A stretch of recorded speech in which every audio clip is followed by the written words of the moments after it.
Dear students, आज हम ninth class का second chapter the pot maker का फुल सॉल्यूशन करने जा रहे हैं।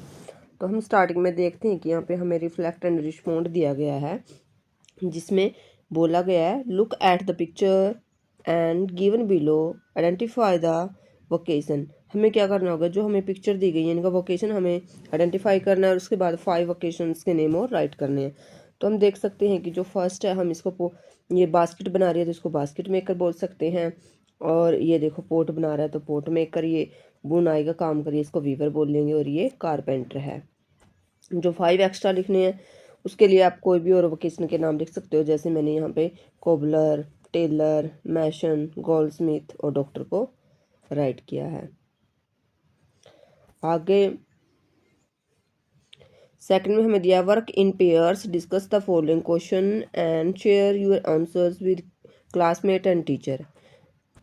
फर्स्ट है what is the common among this picture. बोला गया कि जो हमने ये ऊपर पिक्चर देखी इनमें सबसे कॉमन क्या है सभी में जो एक जैसा है। एक क्या है कि स्किल बेस्ड पर्सन है, और सेकंड क्या है कि अपने हैंड्स का यूज़ कर रहे हैं किसी भी चीज़ को बनाने के लिए। तो हम इसका आंसर कर सकते हैं skill based person and use their hands to make things. Second पे हमें दिया है we prefer to such skill based work as. जो वर्क स्किल बेस्ड होते हैं उनको क्या बोला जाता है, उनको वोकेशंस बोला जाता है। थर्ड पे हमें दिया है mention of you difference between the handmade and machine made product. हमें क्या करना होगा कि जो प्रोडक्ट 2 टाइप्स के होते हैं उसमें थोड़ा सा डिफरेंस हमें बताना है। एक साइड हम हैंडमेड कर लेंगे, दूसरी साइड हम मशीन मेड्स को राइट कर लेंगे, और फिर देखते हैं कि इनमें क्या डिफरेंस है। जो हैंडमेड होते हैं वो यूनिक होते हैं, क्योंकि जब भी हम 2 चीज़ें बनाते हैं तो जो हैंड से बनती है उसमें कुछ ना कुछ डिफरेंस बिल्कुल होता है, लेकिन मशीन वाली आप चाहे 1000 बना लो वो सेम ही होंगी। सेकंड में हम बोल सकते हैं टाइम ज़्यादा लेते हैं हाथ से, बट मशीन से जो टाइम है कम लगता है। जो हाथ से बनाएंगे वो थोड़ा कॉस्टली होते हैं, उसमें थोड़ा पैसा ज़्यादा लगता है, लेकिन जो मशीन वाले होते हैं वो थोड़े से चीप होते हैं, एक्सपेंसिव वो नहीं होते। उसके बाद जैसे फर्स्ट पार्ट है हमारा, ये जब ख़त्म होगा तो इसके बाद हमें कुछ क्वेश्चंस दी गई हैं। जो हमारा फर्स्ट क्वेश्चन है, do you think pot making easy, if yes why. अगर ईजी है तो क्यों है, इफ़ नो वाई नॉट। अगर ईजी नहीं है तो क्यों नहीं है, इसके रीज़न हम यहाँ बताएंगे। जो फर्स्ट क्वेश्चन है हमारा उसका आंसर होगा no, pot making is not easy, easy नहीं है। A pot maker need skill, patience and hard work. इसको क्या चाहिए, इसको जो हम पोट मेकिंग का काम करते हैं उसको स्किल भी चाहिए, उसको पेशेंस भी चाहिए और हार्ड वर्क वाला इंसान भी चाहिए। Making pots on the wheel and giving them the right shape is difficult. Wheel के ऊपर उसको घुमाना फिर उसको शेप देना ये बहुत डिफ़िकल्ट काम है। Pots can break easily if they are not made carefully. अगर अच्छे से नहीं वो रखे जाते तब भी वो जैसे हाथ से गिर जाते हैं और फिर वो टूट फूट जाते हैं। सेकंड क्वेश्चन है would Sentela be able to fulfil her dream to becoming a pot maker, explain. आपको एक्सप्लेन करना होगा जो सेंटेला का ड्रीम था पोट मेकर बनना, क्या वो उसमें सक्सेस होती है। Yes, Sentela would be able to fulfil her dream of becoming a pot maker. हाँ, वो सक्सेस हो जाती है, अपना ड्रीम को सक्सेस कर लेती है, पोट मेकर वो बन जाती है। She was very interest in learning, उसको लर्निंग में बहुत इंटरेस्ट था। किसकी learning, the art of pot making. And work hard to improve her skill, और उसके बाद उसको स्किल इम्प्रूव करने में भी उसने बिल्कुल हार्ड वर्क किया। विद पेशेंस वो with practice and sports from her family, उसको प्रैक्टिस की उसने और उसका सपोर्ट मिला फैमिली का। She could become a good pot maker, और उसके बाद वो एक गुड पोट मेकर है वो जो बन गई थी। Do you think Masova and Arenla would support Sentila, give a reason. क्या उसके जो मदर और फादर थे, उसके पेरेंट्स थे, उन्होंने उसका सपोर्ट किया था, तो आपको बताना है। Yes, Masoba and Arenla would support Sentila, किया था उन्होंने because they cared for her, उसकी केयर करते थे। Understood her interest in pot making, वो समझते थे कि हमारी बेटी का जो इंटरेस्ट है वो पोट मेकिंग में है। They wanted her to learn and become successful in her dream, और वो चाहते थे कि वो अपने ड्रीम के बारे में सब कुछ सीखे और उसमें सक्सेस हो, इसलिए उन्होंने उसका सपोर्ट है जो किया था। अब जो सेकंड पार्ट के कुछ क्वेश्चन है उनको भी हम यहाँ। Do you think Onola sports sport help Sentila, if yes why, if no why not. जो ओनोला थी क्या उसने सेंटेला की हेल्प की थी, उसको सपोर्ट किया था, अगर किया था तो कैसे, नहीं किया तो क्यों नहीं किया। यस, उसने सपोर्ट किया था। Onola sport help Sentila lot, बहुत ज़्यादा उसने उसकी हेल्प की थी। She encouraged Sentila and stood by her during difficult time, और उसने उसका सपोर्ट किया, उसको हौसला दिया, और बुरे टाइम में वो उसके साथ खड़ी रही थी। Because of her support Centella became more confident, उसके सपोर्ट की वजह से सेंटेला क्या बन गई थी, कॉन्फिडेंट बन गई थी। Continue learning the art of pot making, और पोट मेकिंग की जो आर्ट थी उसमें वो बहुत अच्छी बन गई थी। सेकंड जो हमें दिया है, Sentela observe her mother making pots, what does this tell us about her.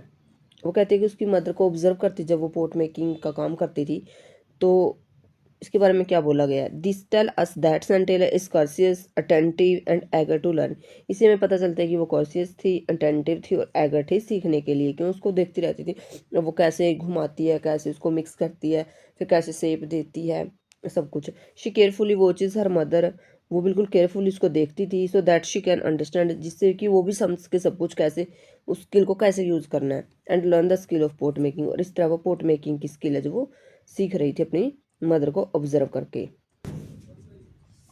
Third पे हमें दिया है, arrange the following events of the story in correct sequence, share your answer with your classmates and teacher.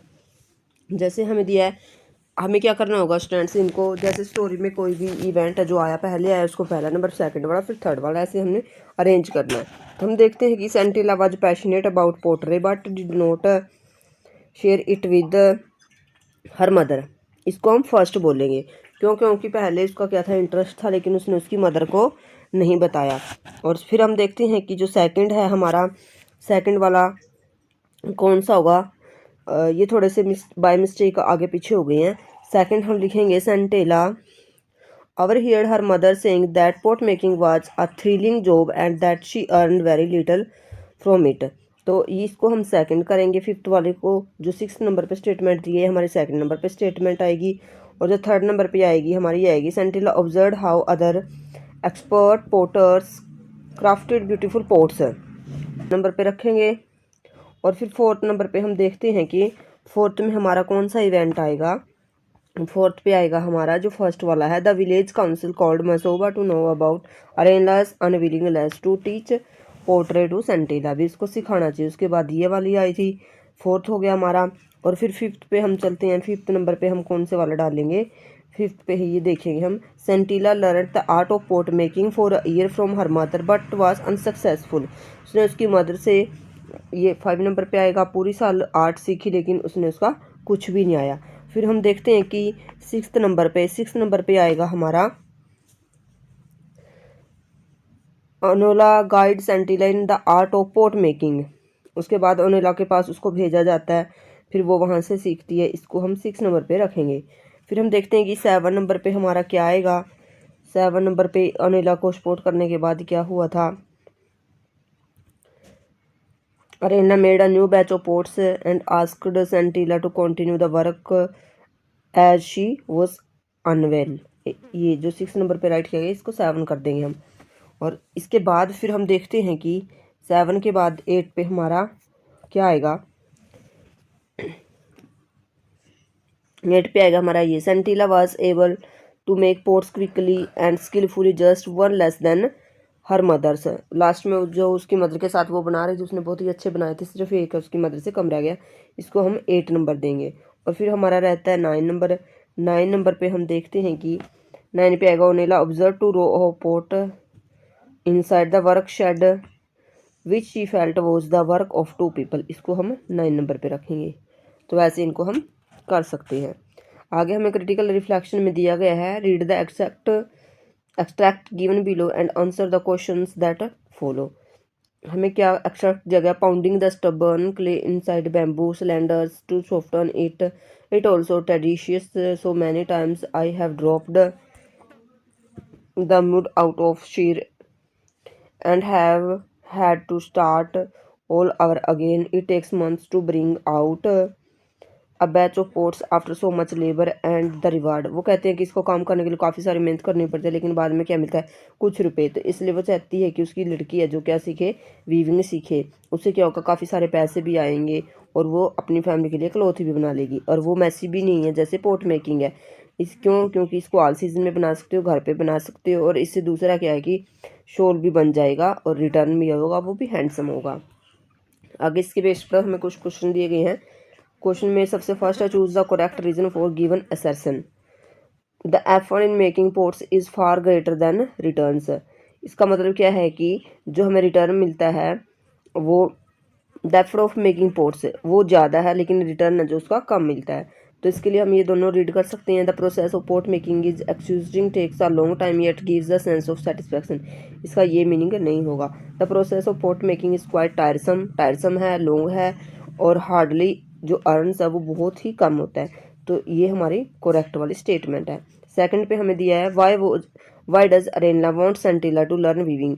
जो अरेनला थी वो अपनी लड़की सेंटिला को क्यों चाहती थी कि वो वीविंग सीखे। तो इसका रीज़न हम यहाँ देंगे because it earns more money मिलता है वहाँ से, लेस मैसी है वो, ज़्यादा बुरा नहीं है, और कैन बी डन इंडोर में कर सकते हैं, और लेस टाइम लगता है, और किसी भी सीज़न में आप घर में आराम से आप कर सकते हो।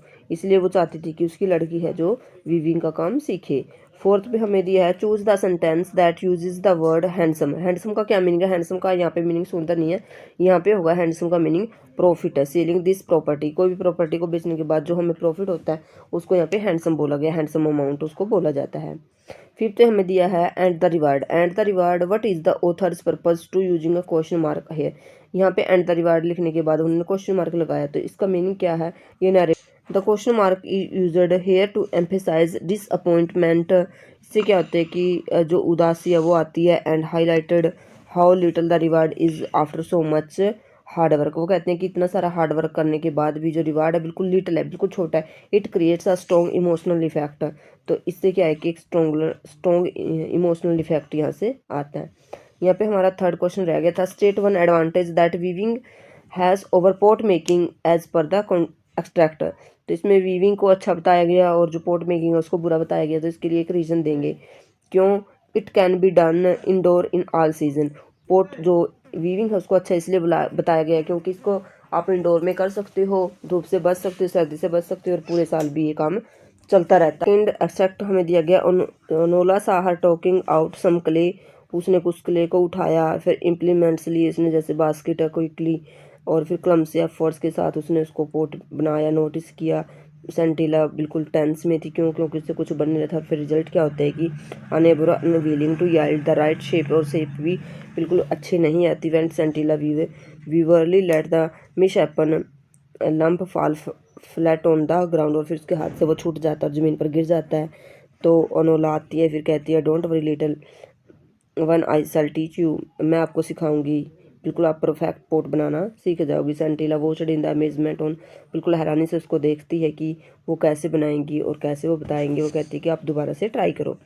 तो इस सेंटेंस के अकॉर्डिंग हमें यहाँ पे जो कुछ क्वेश्चंस हमें दिए गए हैं तो उनको हम देख लेते हैं। सबसे फर्स्ट हमें दिया गया complete the sentence with an appropriate reason. Onola feels Sentila's effort at pot making. A pot is clumsy because, जो पोर्ट मेकिंग का काम है वो क्लम्सी क्यों है? इसका रीज़न होगा she was too tense and unable to handle the clay properly. क्यों? क्योंकि वो तो टेंस में थी और दूसरा अनएबल थी, वो बिल्कुल उसको उस हैंडल को अच्छे से पकड़ नहीं सकती थी। सेकंड क्वेश्चन हमें दिया है choose the correct option to complete the following sentence है। इसको कंप्लीट करना होगा don't worry little one I shall teach you how to make a perfect pot. इसमें क्या था? कैसी थी वो lady? This Onola that show was. Onola कैसी थी? सिंसियर थी, जेनरस थी, या फिर फॉर गिविंग और थॉटफुल थी, या फिर थॉटफुल एंड जेनरस थी, फॉर गिविंग सिंसियर थी। तो हम इसका आंसर लिखेंगे वो क्या थी? थॉटफुल और जेनरस थी। थर्ड में हमें पूछा गया है which among the following is the effect of a cause. Cause का इफेक्ट क्या है? As a result the clay seemed unable और unwilling to yield the right shape. Right shape आने में ऐसा लग रहा था वो मिट्टी भी, उसकी भी इच्छा नहीं थी कि मैं एक राइट शेप लेके आऊँ।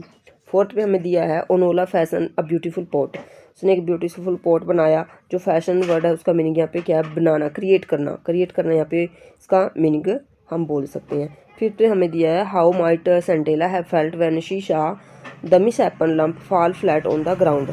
लगा जब वो जो मिस एपल लंप था वो उसके हाथों से छूट के नीचे जो ज़मीन पे गिर जाता है।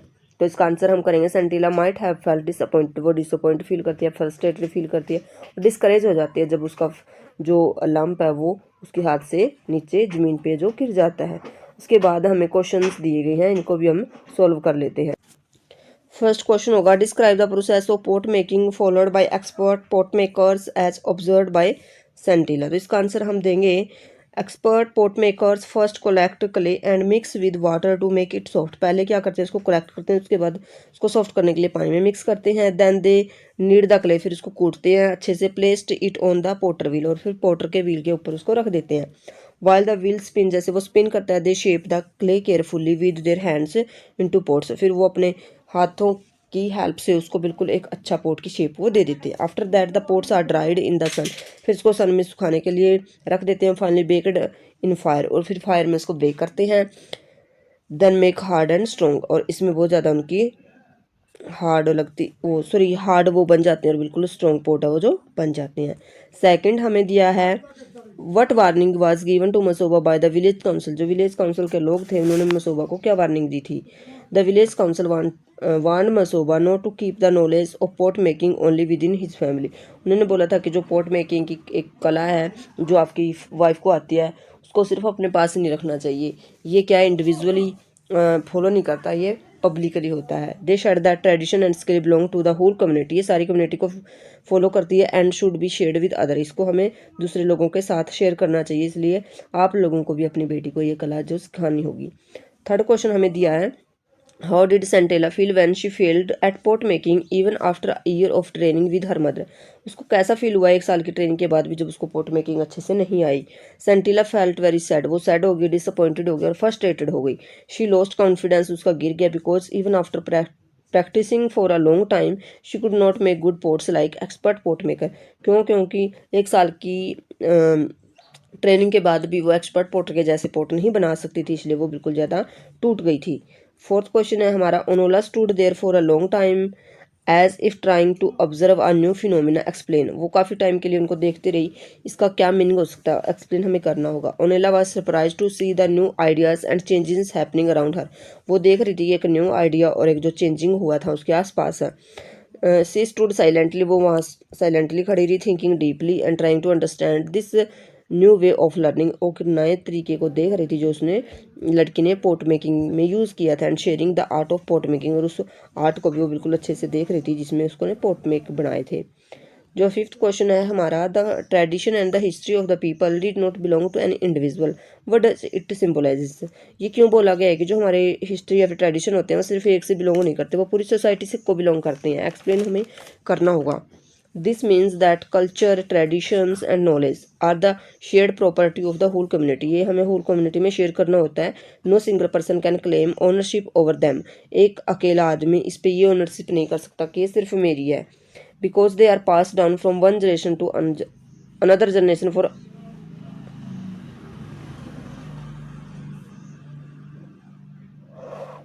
Over town's benefit. इसमें बोला गया है कि ये एक जनरेशन से दूसरी जनरेशन के साथ जाती है और ऐसे ही सबको इसका फ़ायदा मिलता है, तो इसलिए इस पर हम कोई भी क्लेम नहीं कर सकते कि ये ट्रेडिशन है सिर्फ मेरी है, एक कम्युनिटी की होती है। सिक्स्थ क्वेश्चन है what is the significance of the concluding line of the story a new pot maker was born. जो हमारी स्टोरी है उसकी लास्ट वाली लाइन है a new pot maker was born, इसका क्या मीनिंग है। कंक्लूडिंग लाइन मीन्स, इसका मीनिंग है Sentela become a skilled and confident pot maker. वो बन गई थी। At first she was only learning the art, starting में वो सिर्फ आर्ट सीख रही थी, बट थ्रू हार्ड वर्क और practice she proved her talent, उसने अपना टैलेंट, स्टार्टिंग में उसकी इंटरेस्ट था, बाद में उसने उसको टैलेंट बना लिया। This line also show the beginning of her new identity and future as a successful pot maker. और इससे हमें पता चलता है कि एक उसकी आइडेंटिटी बन जाती है पोट मेकर की, और वो अपनी पोट मेकिंग में बिल्कुल सक्सेस वो हो जाती है। सेवंथ क्वेश्चन है what is the role of perseverance in pursuing one's dream, elaborate the reference to Sentila. इसका आंसर होगा dear students, perseverance play an important role in achieving dreams. Perseverance हमारी एक इम्पोर्टेंट रोल प्ले करती है हमारे dream को success करने के लिए। It helps a person continue working even when there are difficulties and failure. फिर भी एक आदमी जो काम पे लगा रहता है चाहे उसके सामने कितनी डिफिकल्टीज आए, कितना वो फेल हो। Sentila wanted to become a pot maker, वो भी एक पोट मेकर है जो बनना चाहती थी, but learning pottery was not easy for her, और लेकिन पोट मेकिंग उसके लिए बिल्कुल ईजी नहीं था। She made mistakes and faced challenges, उसने काफ़ी सारे मिस्टेक्स की और चैलेंज को फेस किया। Yet she did not give up, लेकिन उसने फिर भी अपना जो प्रोफेशन था वो नहीं छोड़ा। कैप्ट प्रैक्टिस और with patience and determination. In the end her hard work helped her succeed and become a skilled pot maker, और लास्ट में है जो हार्ड वर्क करने के बाद एक जो परफेक्ट है वो पोट मेकर वो बन जाती है। Her story teach us that perseverance and dedication can help us achieve our goals. और इस तरह से हमें भी पता चलता है कि परजर्वेंस और डेडिकेशन है वो हमारे गोल्स को अचीव करने के लिए हमारी बहुत ज़्यादा हेल्प जो करते हैं। Read the highlighted word in the following sentence from the text.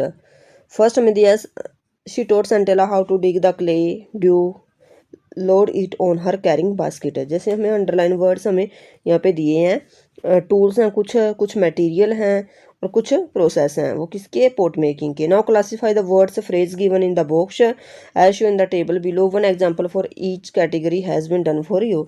हमें यहाँ पे कुछ जैसे वर्ड्स दिए गए हैं, इनको हमें छांट छांट के अलग अलग करना होगा। इसमें से कुछ हो गए हमारे टूल्स या इम्प्लीमेंट्स, कुछ हो गए रॉ मटेरियल, कुछ होगी प्रोसेस। एक फर्स्ट इन्होंने हमें बता दिया, इसके बेस पे हम आगे वाले भी बना सकते हैं। जैसे टूल्स में हम डाओ लिख सकते हैं, स्पैचुला हो गया, हमारा बास्केट हो गया, सिलेंडर हो गया, ये हम इंस्ट्रूमेंट में या फिर इम्प्लीमेंट्स में रख सकते हैं। रॉ मटेरियल में हम जैसे डोफ हो गया, क्ले हो गया, बैम्बू है, बेड ऑफ है, ये सब चीज़ हम मटेरियल में रखेंगे। तो प्रोसेस में हम क्या रखेंगे, स्पाउंडिंग है, शेपिंग है, रोटेटिंग है और किन होता है भट्टी, भट्टी में उनको पकाते हैं तो वो भी एक प्रोसेस होती है, तो इसलिए इनको हम सबको प्रोसेस में रख सकते हैं। आगे हमें दिया है सेकंड में, notice the use of following words in text. जैसे ही जो हमें पिटेंस, रुपीज़, रिवार्ड्स, रिटर्न, ये कुछ वर्ड दिए हैं, इनको हमें यूज़ करना होगा। This word relate to livelihood and economic aspect that are crucial for any enterprises, business और vocation. Work in pair and find the meanings of the following words related to economy. Economy से ये word जो relate करते हैं, you में refer to a dictionary, या फिर आप डिक्शनरी से भी इनको रेफर कर सकते हो। जैसे हमें यहाँ पे फर्स्ट में हमें दिया bankrupt, credit, currency, debt, fiscal, inflation, investment और इंटरेस्ट। एक तो इनका हमें मीनिंग बताना होगा और दूसरा इनसे क्या होगा, हमें हर एक का एक सेंटेंस बनाना है। तो डियर स्टूडेंट्स, हम अभी इनके सेंटेंस बनाते हैं। फर्स्ट सेंटेंस है हमारा बैंकरप्ट। बैंकरप्ट कौन होता है, अनएबल टू पे डेट, हैविंग नो मनी। जो हम पैसे लेते हैं बैंक से और वो दे नहीं पाते तो उसको फिर बैंक वाले बैंकरप्ट बना देते हैं। इसका सेंटेंस हम बनाएंगे, the company went bankrupt after suffering heavy losses. जो अगर हमें काफ़ी ज़्यादा लॉस हो जाता है और हम पैसे पे नहीं कर पाते तो बैंक वाले हमें बैंकरप्ट बना देते हैं। सेकंड वर्ड है हमारा क्रेडिट। क्रेडिट तो money borrow that must be paid back later है। क्रेडिट होता है कि कुछ हमें पैसे उधारे ले लेते हैं लेकिन कुछ टाइम के बाद हमें वो वापस देने होते हैं। She board the dress on credit. जैसे हम क्रेडिट कार्ड पे कुछ भी खरीद लेते हैं एंड प्लान टू पे द नेक्स्ट मंथ, और वो कहते हैं कि वो नेक्स्ट मंथ उसको देगा। नेक्स्ट है करेंसी। करेंसी का मीनिंग क्या होगा, the used system of money in a country. जैसे किसी भी कंट्री में जो मनी का सिस्टम है वो चलता है। The currency of India is rupees. इसका बिल्कुल अच्छा सा वो बना है सेंटेंस। Next date. डेट क्या होता है, money that is owed to someone. किसी की मनी होती है जो, is working hard to clear his debt. वो कहता है कि वो अपना जो कर्जा है, डेट होता है कर्जा, कर्जा को उतारने के लिए वो बिल्कुल हार्ड वर्क है जो कर रहा है। नेक्स्ट है फिजिकल। फिजिकल क्या होगा, related to government, money, tax and spending. Government से रिलेटेड होता है, चाहे उसका टैक्स हो, चाहे उसका मनी हो, चाहे उसकी स्पेंडिंग हो। इसका जो सेंटेंस है वो बनाएंगे, the government introduce new physical policy this year. उसने अपनी जो आमदन से रिलेटेड है या खर्च से रिलेटेड है कुछ जो पॉलिसी है वो बनाई है। इन्फ्लेशन होता है प्राइस में जो इंक्रीजमेंट होती है। A rise in prices over time. Inflation has made daily item most expensive. इससे क्या होता है, जब महंगाई बढ़ती है तो हर एक चीज़ की कीमत जो है इंक्रीज हो जाती है। नेक्स्ट हमारा होगा इन्वेस्टमेंट। इन्वेस्टमेंट में क्या होगा, money put into something to earn profit. Profit करने के लिए हम मनी को कहीं पर लगा देते हैं। She made an investment in a new business. जैसे किसी ने बिजनेस में अपना पैसा लगाया है। नेक्स्ट होगा इंटरेस्ट। इंटरेस्ट क्या होता है, extra money paid for boring और अर्न फ्रॉम यूजिंग सेविंग। जैसे ब्याज होता है इंटरेस्ट, हम किसी को पैसे देते हैं और पैसा यूज करने के लिए उससे कुछ इंटरेस्ट है जो लिया जाता है। The bank gives interest on saving accounts. जैसे जो बैंक का हम अपने बैंकों में अपना पैसा रखते हैं तो बैंक हमें सेविंग को यूज करता है, अपनी हमारी सेविंग को यूज करता है और उसके बदले हमें फिर इंटरेस्ट है वो देते हैं। थर्ड पार्ट पे हमें दिया है, read the following sentences from the text, the main clauses has been underline and the subordinate clause has been circled. इसमें बोला गया कि जो मेन क्लोज है उसको अंडरलाइन किया गया, जो सबॉर्डिनेट क्लोज है उसको सर्कल किया गया है। जैसे यहाँ पे शी रियलाइज्ड और उसके बाद ये सर्कल है, ये सबॉर्डिनेट है, ये मेन क्लोज है, ये सेकंड में भी ऐसे ही होगा। आगे में बोला गया subordinate clause that act noun और perform the same functions as subject और object are called noun clause. इसमें बोला गया है कि सबॉर्डिनेट क्लोज भी नाउन और प्रनाउन के जैसा काम करता है, उसको हम सब्जेक्ट और ऑब्जेक्ट बोल सकते हैं, लेकिन वो रहेगा नाउन क्लोज ही। आगे हम देखते हैं इससे रिलेटेड हमें कुछ यहाँ पे एक्सरसाइज दी गई है। Complete the following sentences with suitable noun clause. इसमें नाउन क्लोज हमें फिल करना होगा, जिस स्टार्टिंग में हमें जो मेन क्लोज है वो हमें दिया गया है। सबॉर्डिनेट में नाउन को हमें फिल करना है। सबॉर्डिनेट की 3 टाइप्स होती हैं स्टूडेंट्स, जैसे एक नाउन क्लोज हो गया, एक एडजेक्टिव क्लोज होता है, एक एडवर्बियल क्लोज होता है। यहाँ पे हमें नाउन क्लोज फिल करना है। The elders emphasise that skills like pot making should be passed on the next generation. क्या होता है कि जो हमारी स्किल्स होती हैं उसको हमें नेक्स्ट जनरेशन तक लेके जाना होता है, तो इसमें ये नाउन का काम कर रहा है, तो इसलिए हम इसको नाउन क्लोज बोलेंगे। मसोबा एक्सप्लेन वाई अगर Arenla had not yet taught Sentila pot making. यहाँ पर भी ये नाउन का क्लोज कर रहे हैं, तो इसको नाउन क्लोज हम बोलेंगे। थर्ड पे हमें दिया अनोलाज प्रोमिस वाज दैट। क्या प्रोमिस था उसका? She would teach Sentila how to make a perfect pot. भी परफेक्ट पोट वो उसको बनाना सिखा देगी। जो फोर्थ सेंटेंस है उसमें दिया Sentila observed her mother carefully when she was shaping the mouth of a pot which. यहाँ तक हमारा जो मेन क्लोज आगे सबॉर्डिनेट क्लोज में नाउन क्लोज हमें फिल करना है। Helped her learn the pot making, यहाँ पे ये नाउन का काम है जो कर रहा है। आगे फिफ्थ में दिया गया the kiln where dash the pots were fired. Pots को फायर किया जाता है किन में।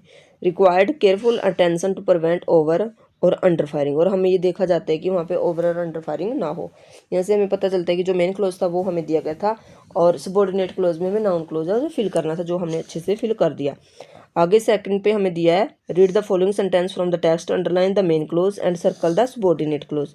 आगे फिर हमें बिल्कुल सेम जैसी ही यहाँ पे दी गई है। जो मेन क्लोज है हमारा Arena took Sentela to river bank, यहाँ तक हमारा होगा, और इसको हम क्या करेंगे, जो हमारा सबॉर्डिनेट गया उसको सर्कल करेंगे। ऐसे ही सेकंड में यहाँ तक हमारा ये पूरी लाइन है, ये जो हमारा मेन क्लोज है, और जो ये नीचे वाली लाइन है शी सडनली फाउंड मोमेंटम, ये हमारा सबॉर्डिनेट क्लोज होगा। Skill such as pot making, ये हमारा मेन क्लोज होगा। Which not only cater to the needs of the people, ये हमारा सबॉर्डिनेट क्लोज होगा। Subordinate clause that acts like adjective का भी काम करते हैं, और further description of the noun, noun की कुछ और जानकारी देते हैं मेन क्लोज से, इसे एडजेक्टिव या फिर रिलेटिव क्लॉज जो बोला जाता है। इसके बेस पे हमें कुछ यहाँ पे एक्सरसाइज दी गई हैं, अब उनको फिल करेंगे। Sentila whose dream was to become a pot maker, उसका क्या ड्रीम था? पोट मेकर बनने का, प्रैक्टिस की उसने केयरफुली। आगे दिया है the village council where, village council में क्या हुआ था? The elder discussed important matters, short an explanation for arenas reluctance। Third पे हमें दिया है the potter's hand switch, potter के हैंड कैसे थे? मूव स्किलफुली, स्किलफुली जो मूव करते थे, यानी कि इसके बारे में यहाँ पे एक्स्ट्रा नॉलेज दी गई है। Shaped the clay to beautiful creations. Arenla her mother wanted her to learn weaving which, क्या सिखाना चाहती थी उसको? कैसी? वाज मोर प्रॉफिटेबल, क्यों? क्योंकि वो ज़्यादा प्रॉफिटेबल थी, इसलिए वो उसको वीविंग का काम है जो सिखाना चाह रही थी। फिफ्थ हमें दिया है Mashoba went home and discuss the matter with Arenla who, क्यों चाहता था वो उसके साथ करना है, इसके मशोबा के बारे में एक्स्ट्रा दिया गया है। Realised her duty to teach pot making to her daughter, क्यों? क्योंकि वो अपनी डॉटर को पोट मेकिंग का काम सिखाना चाहते थे, इसलिए उसने उसको वो बात घर जाकर डिस्कस की। फोर्थ पे हमें दिया है read the highlight word in the following lines from the text, जैसे यहाँ पे सम है, मैनी, एनी, दिस, इनफ। इनको रीड करने से डियर स्टूडेंट्स आप समझ ही गए होंगे हम किसके बारे में बात कर रहे हैं। इनको हम डेटरमाइन बोलते हैं। डेटरमाइनर्स क्या होते हैं? The words that come before noun, noun से पहले आते हैं। स्पेसिफाई समथिंग अबाउट देयर, और उस नाउन की क्या बताते हैं? क्वांटिटी, डेफिनेंस, ओनरशिप, इस चीज़ के बारे में वो उनको, यानी कि उनको थोड़ा सा इम्पोर्टेंट है वो बना देते हैं। जो ये होते हैं हमारे डेटरमाइनर, ये सिर्फ एक ही टाइप के नहीं है, यहाँ पे उसकी कुछ लिस्ट दी गई है। जैसे आर्टिकल्स में आता है ए एंड द, फिर आते हैं हमारे डेमोन्स्ट्रेटिव, उसमें आएंगे दिस, दैट, दिस, दोज।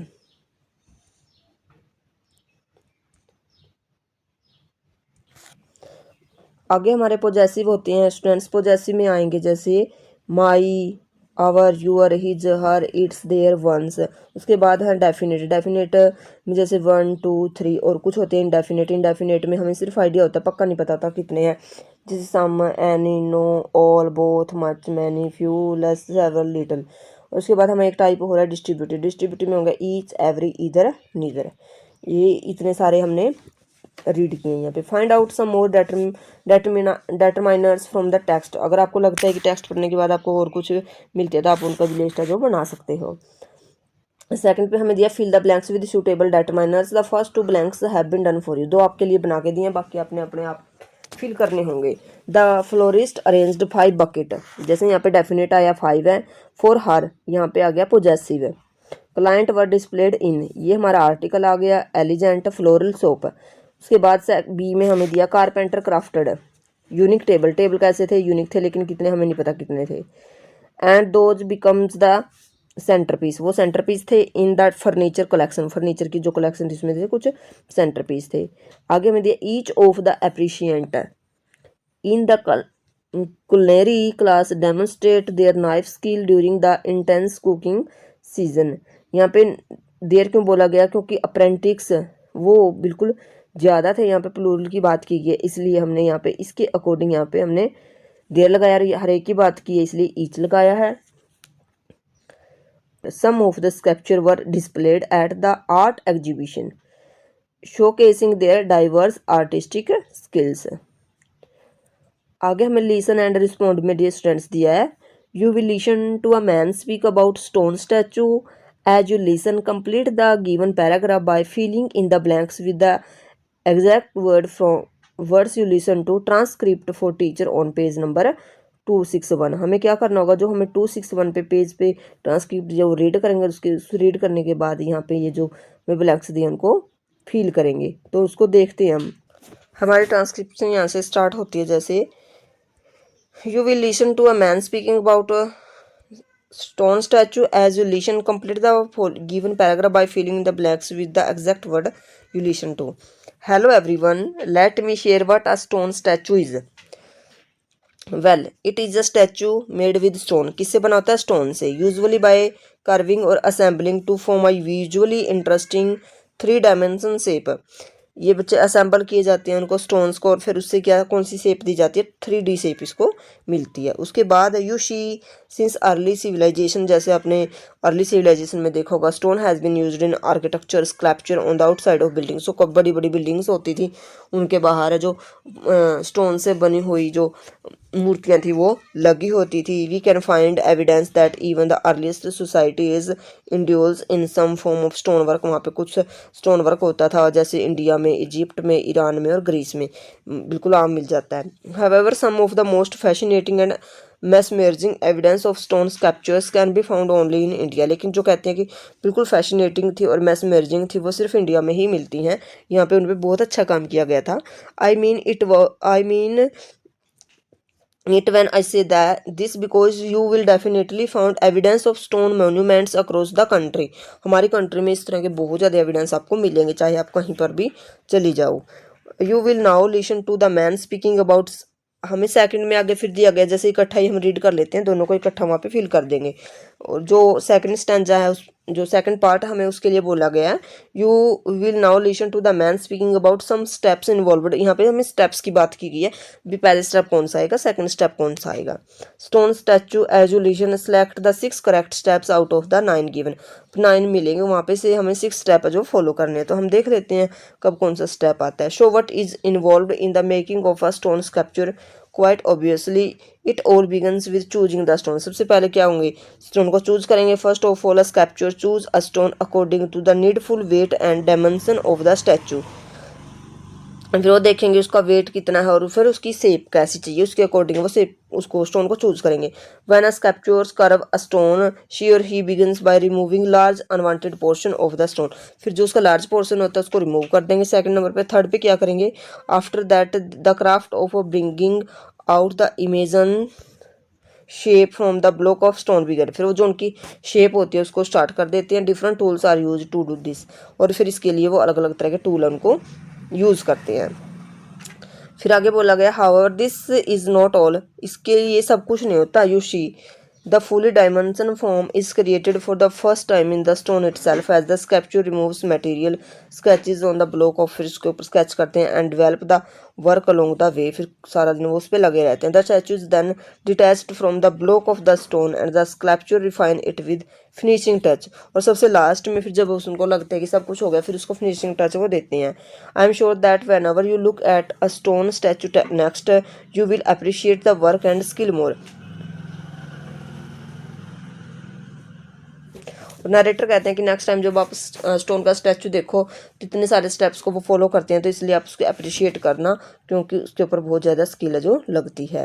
तो अब हम देख लेते हैं इसकी बेस्ट पे जो ब्लैंक्स हैं वो जैसे दिया गया. A statue is carved to create a shape that is 3 dimension. उसकी शेप कैसी होती है 3 डायमेंशन शेप होती है. Among the many things stone is used for making stone statue. Stone से क्या बनाते हैं statue is one of them. India has some of किस तरह के थे वहाँ पे फैसिनेशन और मैसमर्जिंग स्टोन स्क्रैप्चर वहाँ पे मिलती हैं. As is obvious from it many stone monuments across the country. तो यहाँ ये सब कुछ फिल हमें उसके जो ट्रांसक्रिप्ट हमें दी गई थी उसके बेस पे हमने फिल किया. और उसके बाद जो हम एक स्टैचू बनाते हैं जैसे ये यहाँ पे भी बनाया गया है रविंद्रनाथ टैगोर का.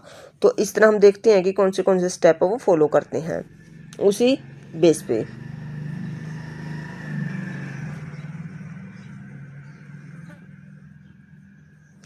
फर्स्ट में दिया carve to remove large unwanted portion of the. हाँ ये होगा क्योंकि वो लार्ज वांटेड वो जो एरिया होता है उसको कट कर देते हैं. सेट द डिफरेंट टूल भी लगाते हैं. Measure the weight and dimension of the statue. हाँ डायमेंशन करते हैं उसका मेजर भी करते हैं. Wait leave the statue in water to form up overnight. नहीं पानी में उसको बिल्कुल भी नहीं छोड़ते तो रॉन्ग हो जाएगा. Refine the creation within the stone. हाँ ये होगा स्टेप हमारा. चूज द स्टोन को चूज करेंगे. Begin carving the centre.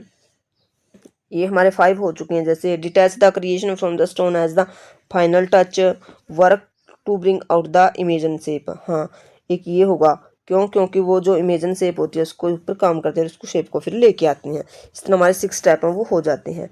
फिर हमें स्पीकिंग एक्टिविटी में दिया गया है work in pairs and choose 2 characters from the story. Sentila and 1 other character. Arenla ले सकते हो आप अदर करेक्टर में. मसोबा ले सकते हो. ओनोला ले सकते हो या फिर कोई विलेज से बड़ा आदमी उसको भी ले सकते हो. बाद आपको क्या करना होगा prepare a speak from the chosen character prospective based on information from the story. Story के अकॉर्डिंग उसकी जो इन्फॉर्मेशन उसको देनी होगी. अंडरस्टैंडिंग द करेक्टर्स को वो बताने होंगे. उसके बाद prepare a role play between the Sentila and the chosen. जो एक करेक्टर आपने लिया है. The conversation between the characters should cover ये फॉलोइंग पॉइंट्स है जो कवर करने होंगे. जैसे पोट मेकिंग उसने सीखना है. फिर उसने जो चैलेंजेस फेस किए वो. फिर एडवाइस या प्रोस्पेक्टिव जो अदर करेक्टर्स के थे उन चीज़ों के बेस पे आप यहाँ पे बना सकते हो. और use direct quotes from the story से डायरेक्ट कोट उठाने हैं. And creatively expand on the characters thought feeling. और उसमें देखना है करेक्टर्स के थॉट और फीलिंग फील करने हैं. उसके अकॉर्डिंग आप ये प्रॉम्प्ट राइट करके उसके आगे इसको कंप्लीट कर सकते हो. You may use the following sentence prompt जैसे आई फील या फेल्ट बिकॉज आई विश या wished because when you said या did it make me feel या थिंक बिकॉज. ये चीज़ यूज़ करके आप इसको कंप्लीट कर सकते हो. डियर स्टूडेंट्स राइटिंग स्किल में हमें दिया गया रिफ्लेक्टिव राइटिंग में आइडेंटिफाई स्किल एंड पैशन. आपको क्या करना होगा reflective writing encourage introspection and thoughtful exploration of personal experience. Skill है जैसे एस्पिरेशन है. It helps individual gain deeper insights into themselves and their goals through structure reflection. आपको क्या करना होगा कि एक राइट करना है कोई चीज़ इन क्लूज को यूज़ करते हुए. जैसे फर्स्ट में इंट्रोडक्शन दोगे आप. सेकंड में स्किल को डिस्क्राइब करोगे. थर्ड में पैशन उस प्रोफेशन के लिए. फिर एग्जाम्पल और रिफ्लेक्शन और कंक्लूजन ऐसे आप निकालोगे. तो इसके बेस पे हम राइटिंग पोर्शन को भी कंप्लीट कर लेते हैं. जो हमारी राइटिंग स्किल है उसको स्टार्ट करते हैं. उसका जो हम टाइटल है वो देंगे my career and my ambitions. First step में इंट्रोडक्शन हमने देनी है तो हम लिखेंगे everyone has certain passions that bring joy and meaningful to their life. For me I have always been interesting in writing and in public speaking. किसकी में interest है राइटिंग में और पब्लिक स्पीकिंग में. These interest are not just hobbies नहीं है. Rather they help me understand my self better and connect with people around me. ये क्या करता है मेरे को मेरे के समझ में और दूसरे लोगों के साथ कॉन्टैक्ट में मेरे को हेल्प करता है. आगे हमें स्किल को डिस्क्राइब करना है कैसे. To improve my skill I to regularly practise. कैसे इसको डिस्क्राइबिंग करी. राइटिंग ऐसे लिखे. Speech stories. I also take part in school activities like school competition and debates with help में डेवलप कॉन्फिडेंस और कम्युनिकेशन स्किल को, उसकी डेवलप हो गई, वोकेबलरी और थिंकिंग एबिलिटी भी साथ में डेवलप हो गई। आगे स्टेप 3 में पैसन था जो प्रोफेशन में कैसे चेंज हुआ। I believe that my passion for writing and speaking can be turned into a successful profession in the future. Career such as teaching, journalism, content writing, motivational speaking require strong communication skills. तो कहते हैं कि इस तरह की चीज़ों के लिए कम्युनिकेशन वो बहुत स्ट्रॉन्ग होनी चाहिए। My ability to express idea clearly and creatively can be a great advantage in this field. तो इसलिए मैंने उसके लिए काफ़ी सारी जो हार्ड वर्क किया। फोर्थ पे हमें एग्जांपल देने होगा, रिफ्लेक्शन देना होगा। I remember participating in school speech. इसके लिए मैंने स्कूल स्पीच कंपटीशन में जो पार्टिसिपेट किया। Initially I was nervous, starting में मैं नर्वस थी, बट आई एम कंटिन्यू में लगी रही और कॉन्फिडेंस मैंने गेन किया। फिर मेरे को अप्रिशिएशन मिली टीचर से और क्लासमेट्स से भी। तो इस तरह मेरी वो जो थी वो प्रोफेशन में चेंज होगी। तो इस ऐसे मेरा रिफ्लेक्ट हुआ। कंक्लूजन क्या निकला फिर, my skill and passion have always helped me.